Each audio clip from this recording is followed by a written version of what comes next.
Lahan pertanian di Karawang, Jawa Barat yang mengalami penurunan tingkat kesuburan menjadi masalah serius bagi Ajud Tajrudin dan ribuan petani lainnya.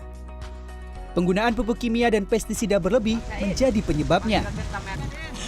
Bayang-bayang panen melimpah pun sirna karena serangan hama yang kian resisten terhadap pestisida.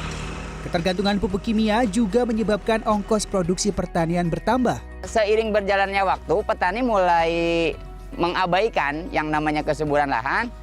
Jadi saat ini kondisi tanah mayoritas di Karawang itu dangkal, ya.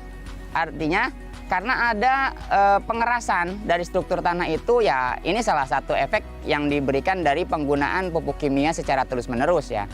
Tanpa adanya diimbangi dengan memberikan pupuk organik, ya.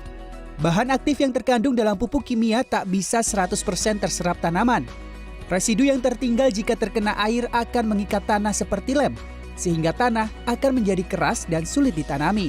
Selain keras, tanah juga menjadi asam, sehingga mikroorganisme dan hewan seperti cacing tidak bisa hidup. Akibatnya, tanah tidak bisa menyediakan makanan secara mandiri dan akan semakin bergantung pada pupuk kimia. Menurut Guru Besar Ilmu Tanah dan Sumber Daya Lahan Institut Pertanian Bogor, Profesor Widiatmaka, kondisi demikian merupakan warisan dari revolusi hijau era Orde Baru.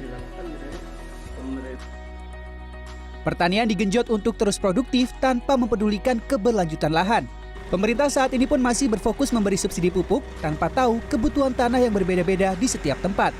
Subsidi pupuk itu sekarang ini masih seragam, tapi anggaran yang diberikan sebetulnya sangat besar, itu lebih dari 20 triliun saya kira ya untuk tahun 2020 tuh, 2020-2021. Nah itu mestinya saran saya itu harus diatur sehingga lokasi mana memerlukan pupuk apa, ya tentu memerlukan pekerjaan tambahan ya.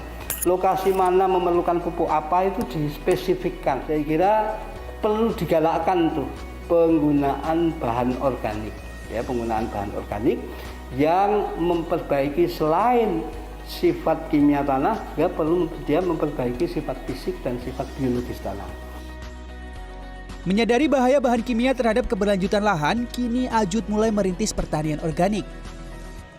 Ia membuat pupuk organik cair dari gulma seperti enceng gondok yang difermentasi. Ajud juga menambahkan kompos dari kotoran ternak, arang jerami, dan tumbuh-tumbuhan yang ditimbun beberapa hari. Saya bergerak di pertanian organik ini pertama adalah untuk masa kini dan untuk masa depan. Untuk masa kini, saya ingin meningkatkan RC rasio dalam usaha tani, dalam artian get the loss rupiah, karena banyak rupiah kita yang hilang, profitas menurun, karena memang bersumber dari kesuburan tanah yang tidak bagus. Terus untuk masa depannya adalah tanah ini harus diwariskan ke anak cucu. Selain menggalakkan pertanian organik, pertanian presisi berdasarkan data kebutuhan tanah yang berbeda-beda di setiap daerah juga mendesak dilakukan agar subsidi pupuk tak salah sasaran dan berakhir pada penurunan kesuburan lahan dan hasil panen. Tim Liputan CNN Indonesia.